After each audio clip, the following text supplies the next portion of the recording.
Hello and welcome to Tell Me Panda YouTube channel about studies and career abroad. Today I'm super happy to introduce you Juliana. So today we'll talk about entrepreneurship in France because Juliana, she has launched her own startup in France, about MBA studies and about cultural shocks in France. So if you're interested, watch this video till the end. Hi, Juliana. I'm super happy to have you here today. How are you? Hi, thank you. Thank you for the invitation. Really happy to be here. So we met with Juliana last September at ESCP. So because both of us we graduated from ESCP in incubator Blue Factory. That's how we got acquainted. So I know already your story and we talked a lot, but tell just briefly, why did you come to France and what are you doing today? Well, I'm Juliana. I'm from Peru, actually, and I decided to do my MBA here in France because I always have a kind of inspiration about France. It sounds a little bit cliche, but I always wanted to learn another culture and another language as well. So that's why I decided to study here. And I knew there is a big opportunity for a startup as well here in France. So I applied actually for several universities in Spain and also in France, but at the end I received very many of acceptations from those companies, but at the end I decided just to go for ESCP, and I'm very happy because they really have on their planning so entrepreneurship. I didn't know that we have some courses about that. So actually, I took a course in London. I did the track of Paris and London. So I did the entrepreneurial course. Actually, my team was the one who won the contest. So I'm happy for that. I'm really grateful. After all these years to be here. That's great. But can you tell us more about this MBA program? Because I know that lots of people, they're thinking about MBA, so it costs. And does it worth it? Or should you be prepared? Should you pass difficult exams to be accepted?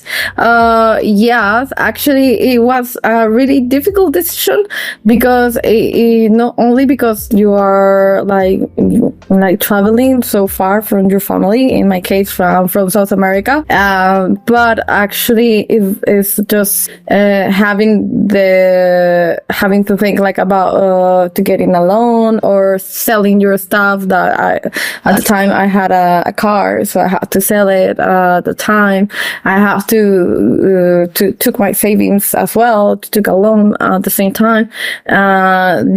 All that helped me to come here and make my dream. This is what I wanted to do.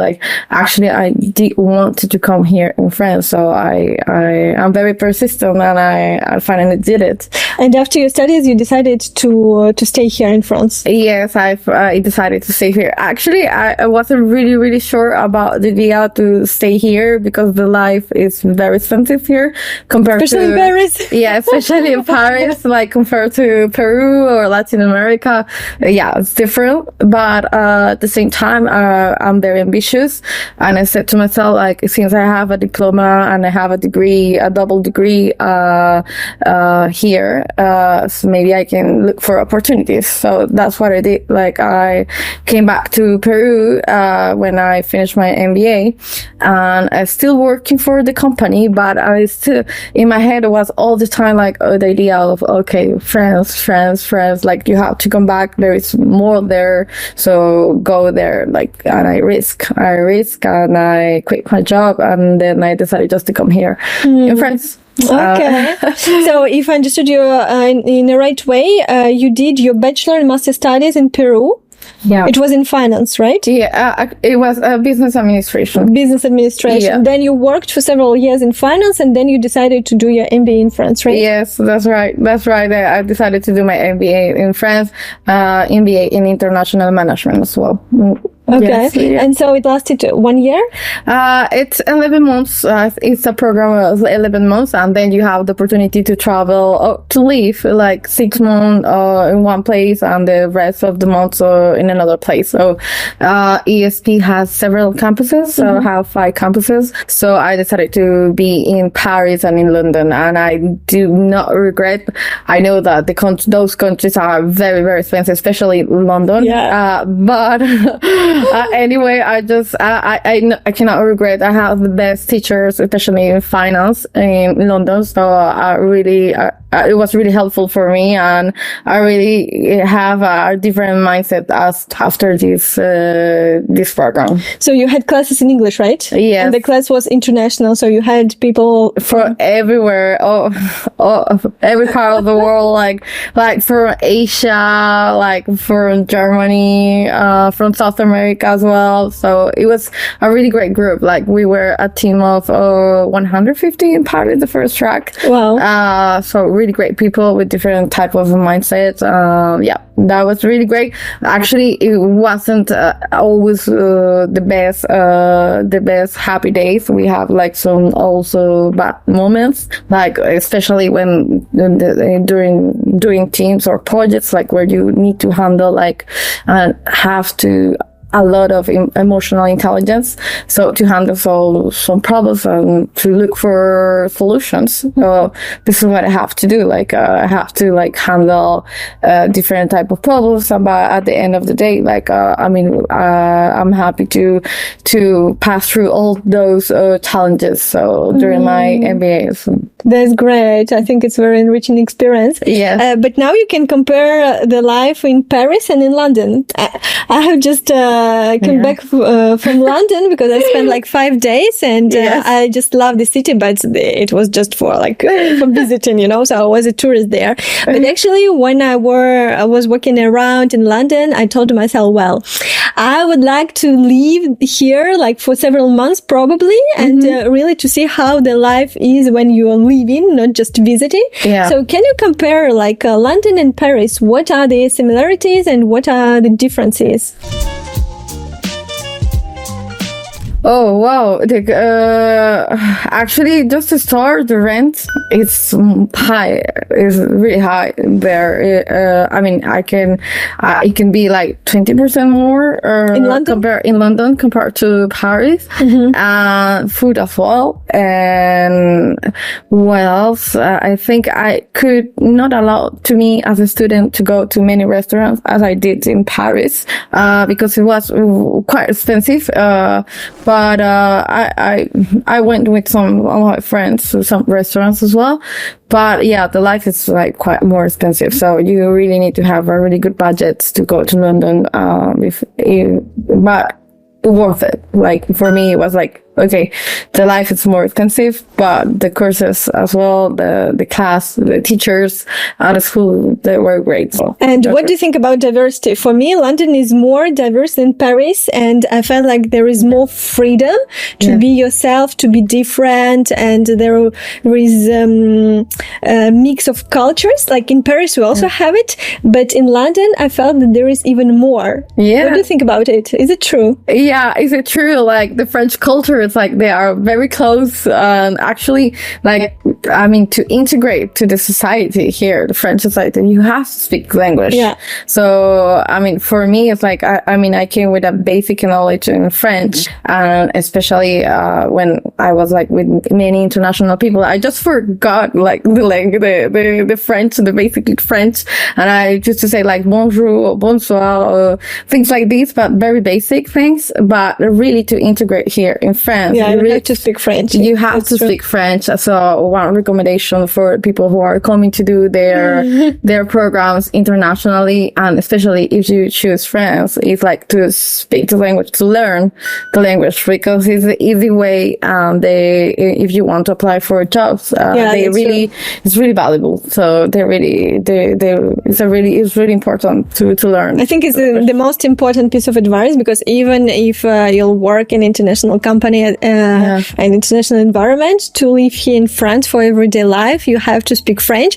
And I felt that the life really became easier when I started to speak French, because you understand what's happening around, you started to understand the culture, you understand the cultural codes, which are not yeah, so. Yeah, that's true. Like, actually, if there are someone is like telling you the bad words, like, like maybe you don't know if they are really yelling to you or they are really being nice to you. So it's like really weird to understand the French culture, because I had all the time the impression that they were always screaming like everywhere, but no, I mean I was wrong. Like when I started learning French, I understood, like, okay, this is the culture, this is how they talk. I mean, they are a little bit sarcastic as well, so it's like the humor is yeah, you know, like, okay, it's not the same humor as in America, so it's like, okay, really nice joke. So you need to really handle the culture. So it's really great. I mean, you get used to. At the beginning, could be a little bit weird, you know, to adapt. But then at the end of the day, like, French is a great culture. What would be your cultural shock? Like one for France and one for the UK. Do you remember like the days when you really arrived at something that shocked you and it's like, oh, it's not like this? I mean, the way that here in France, that people are very independent, they don't care. I mean, if you ask for help, they probably would say, yes, okay, they will help you. But most of the time, like, people are like, I don't know, je ne sais pas, or something like this. But in UK, they're like, oh yes, right. Do you need help? Like, they are more open. Like, I mean, we have to compare cultures. They are wide open, and they are more willing to help people. So I haven't had like any complaint while I was living here in Paris. But well, when I moved here in 2020, I think then I saw the reality, like living here every day, not as a student, but as someone that is living here and go to the boulangerie or go to supermarket or have to do some documents, papers. Like, I mean, then you really have to face the challenge that, okay, it's a real barrier, like the language is a real barrier, and you need to really speak and be able to do that. So I've been lucky because I have someone that could really be there to support me all the time. But it's not easy. Like, it's really, it's not easy at the beginning. So it's like, it's hard. Like at the beginning, it could be a little bit shocking, the culture, especially. So I'm from South America. South America, it's we are an open mind culture. How we are very happy to receive and very happy to talk with tourists and with everyone, and we are very helpful. But here, I found that it's quite different. Not everyone. Like, I don't want. Probably it's Paris, because also French. They say like, Elina, you cannot compare Paris in France. Paris is not France. Exactly. So in French, they're sometimes not very nice to Parisians. Exactly. So I think it really depends on the city. Yeah, and do you know that one of my best friends is from she's French, from France, and actually she's not from Paris, and she's really, really cool. So I mean, I don't want to generalize, but it is like especially Paris, they don't have really a good impression. Like outside, yes, they're really cool, but in Paris they're like more arrogant. So yeah, is what it is. But your experience was very special because it was 2020, so COVID time. Oh yeah. Tell me, like, when exactly did you study? Did you start your studies? Like, it was before COVID or before COVID, 2018 until 2019. So okay. So you managed to do it offline and like in a normal way. Yes. Actually, I did it in a normal way. So the whole almost the whole year. So I did it in a normal way. I mean, 2020 was the biggest decision for me, like to quit my job in Peru, because after the MBA, I decided just to come back to continue my studies. But during your MBA, you still worked for your company in Peru? No, I had a license. Okay. So they told me like, no, to quit my job and like just to go. And when I came back, like it would cover my position. And in the waiting to get the better salary or a better position as a manager. So I did that. But at the end of the time, like I changed my mind, like France, like it's a really huge place for new startups, for new way of thinking. So like it really makes me change the way I think and I see the things. So I just decided just to come back. But I decided to come back because I didn't find at that time an opportunity here in France, and I decided to come back. My savings were like running off of savings, and I decided to come back to Peru. But then I say, okay, let's do it. We have to do it. If I don't do it right now, I will not do it after. So you came back to France during COVID? Yeah, before COVID. Actually, it was the end of February. Okay, just a few weeks before COVID. Yeah. Okay. Yeah, but since I was in Peru and when I finally decided to come in France, I started applying for different type of jobs. Then I had many interviews when I arrived, and then I had those interviews, and at the end of the day, they were all stopped by COVID. Okay. So it was a really hard year because it was a struggle in France, like as many people here. So yeah, it was really hard. So now we are moving to the most interesting part of our conversation. So struggling with looking for a job, you decided to set up your own business, right? Yes. Tell me about it. Okay. So KidiGeek Project, CEO and founder of KidiGeek Project. Yes, thank you. So hello, I'm Juliana from KidiGeek. So we do robotics and coding activities for kids from 4 to 12 years old. So if you are interested in our workshop, so please you can follow us on Instagram or watch our website KidiGeek.com. So see you soon. Actually, the idea of doing robotics activities for kids actually starts during pandemic, during COVID, because I didn't find a job and I struggled a lot. So I just decided like, okay, I need to have some type of incomes, and I decided to do some jobs, and I work as a babysitter, which was the most easy way to win money, and I did it, and I took care of 2 little girls.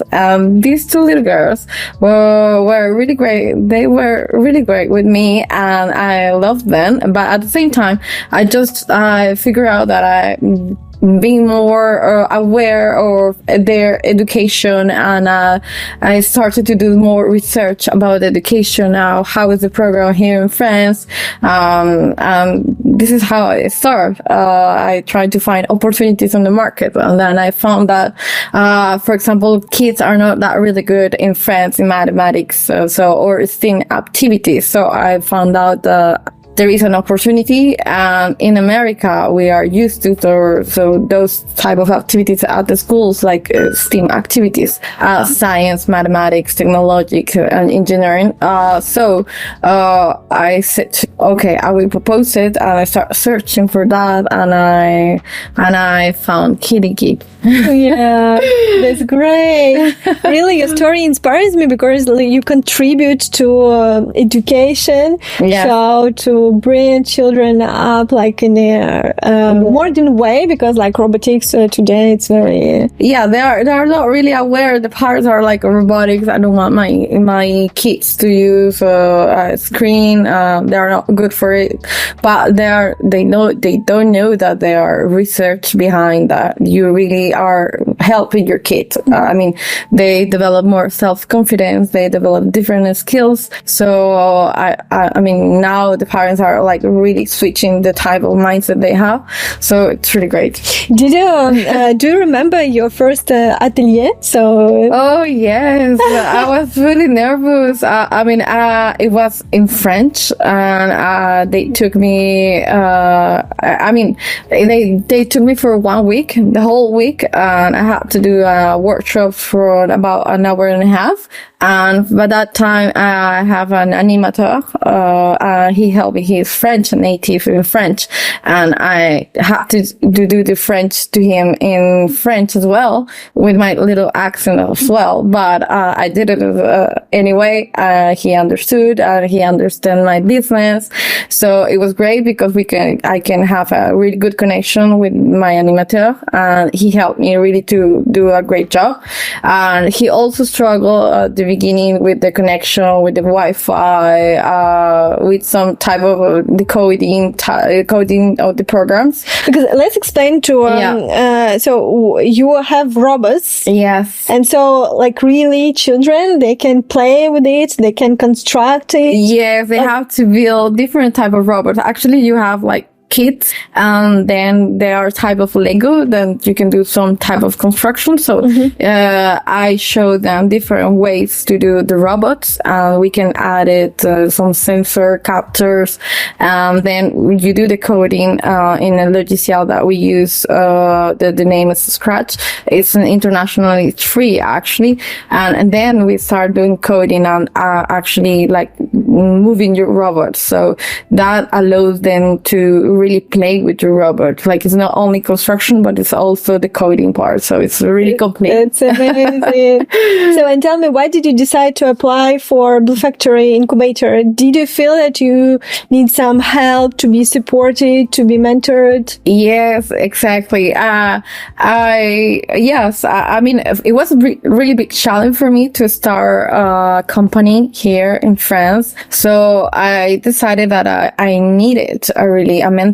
So since we have been in those type of programs, entrepreneurial programs, during the MBA, I was like aware that there was an incubator at the ESCP. So I found Blue Factory. So I always had it in my mind, and I decided just to apply. And when I applied, I said, okay, I passed several interviews. It was a selection process. It was, you remember, it was a selection process. At the end, I convinced Maeva. Maeva was my mentor, and still being my mentor until now. And she was she's responsible of incubator, Blue Factory at ESCP. Yes, amazing. Yeah, and she's really great, and she was helping me a lot of times with my struggle, like doing some coaching, like one-to-one. So that really helps me to be more confident, because in this path as an entrepreneur, it's not really easy. So you struggle a lot, and sometimes you just want to give up. But it's like, okay, no, you have your mentor, and when you have this type of problems, and your mentor's like really pushing you like to do your best. So that's what my really have done until now. So I'm really grateful for that. If you're an entrepreneur, we really recommend this program. So we'll mention Blue Factory here, and bonjour à Maeva et à toute l'équipe. Actually, I think it's very important, this kind of incubators, because really when you are, especially in the beginning of your project, you have so many stuff to manage. So you have your the structure, the company, what kind of company you will set up. Like you have your budget, finance, marketing, product, clients, and like your strategy, your ideas, your values. It's overwhelmed, and sometimes you know exactly what you want and you struggle for it. Sometimes you feel just a bit lost because you have so many ideas and you don't know exactly the way you will construct it. Yes, that's why learning from other entrepreneurs. For example, during our program we had several ateliers with other more experienced entrepreneurs. For me it was a great value. Yes, it was really great. We have different conferences with different people, and that really helped us a lot, like to really understand that the path that we choose to be entrepreneur, like it's not easy for sure, but we have to keep moving, and we have to go and we have to be perseverance and until it works. I think, and and if it doesn't work, like maybe to change the type of the way that are you doing the things. So I think this is like entrepreneur. That's true. For you, what is the most exciting part about being an entrepreneur? The most exciting part is like the challenge, like the challenge to go to one of those workshops, and the challenge to teach robotics so to the kids without really having the experience as a teacher, but really be aware that the kids are human beings. They are there for you. You are the leader for them. So it's like, for me, it was really important that to be clear that I'm the leader. I'm here for them, and I really want to add some value to their education. So for me, that was the most valuable thing. What is the hardest part? The hardest part for me is try to control a little bit the kids, because sometimes they are, as I said, like they are very excited. Sometimes it's really hard to like, okay, calm down, kids, calm down. It's really hard because I mean, I don't think I have really the skills to do that, because I haven't had the education as a teacher. But I mean, I having some tips, some mentors as well. So they are really helping me to improve in that way. And do you have a vision for your company, like within 5-10 years? Oh my God. Oh yes. Imagine in 10 years you will watch this video and you will remember the whole way that you that I took. Oh my God. Yes, I would love to be in South America for sure. I would love to develop the. So you want to go back to Peru? Maybe someday. Okay. I mean, yes, maybe someday. But I would love to be international. So I would love to develop. Really, especially like France is a developed country, but South America, especially Peru, is a developing country. So they might really need more help. In maybe to offer in like free courses or in robotics, like really helping like to grow, develop education, because the education there, like it's not really good. It's not, we need to do more work. We need to work on that. So I'm aware of that. So I want to contribute in some way. But at the moment, I'm doing my best effort here. We'll see in a few years. I think that's the most interesting part of studying abroad, that you have so many options. Either you can stay in the country you studied in, or you can move forward and go to another country, or you can go back to your own country and with all the knowledge and experience that you got like to contribute to the developing of your own country. Yes, that's really true. amazing. Do you miss Peru? Yes, I miss my country. Actually, I'm going for vacation soon. Oh, that's nice. Yeah. It's been like more than a year or so. So I really miss my country, my family, my food. The gastronomy is really good. Are there some restaurants with national food? Yeah, here in France. Yeah, we have many Peruvian restaurants. Are they good enough? I have 1-2. Those are my favorites. So yeah, I never tried actually. Yeah, we should try. We should go to. Yeah, we should go. Yeah, we should go. Like it's really good. The gastronomy, Peruvian gastronomy, it's really amazing. What is your specialty? Oh, for me, it could be lomo saltado. What is this? It's like a steak, and it's a little bit, actually our gastronomy is a fusion of Peruvian and also Japanese. So it's really amazing. I mean, if I explain to you, like, I don't have word for that. Oh, I should try. You should really try it. Okay. But, talking about Peru and France, so, what are the differences? The culture.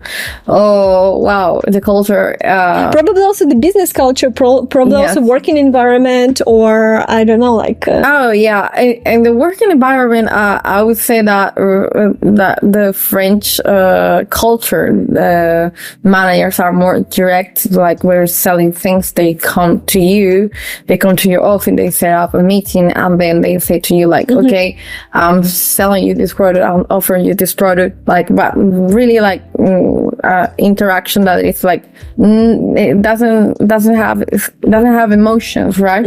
So in America it's different. Like we really have emotions. Like we really prefer like building the relationship first, to have a really good connection with that person and then develop the business. So here, my vision is that it's like here is more directly, in Peru is more like, yeah, let's go for the relationship. Now, it really works. I mean, I come from that type of culture, since I've been doing some type of works in finance here as well in France.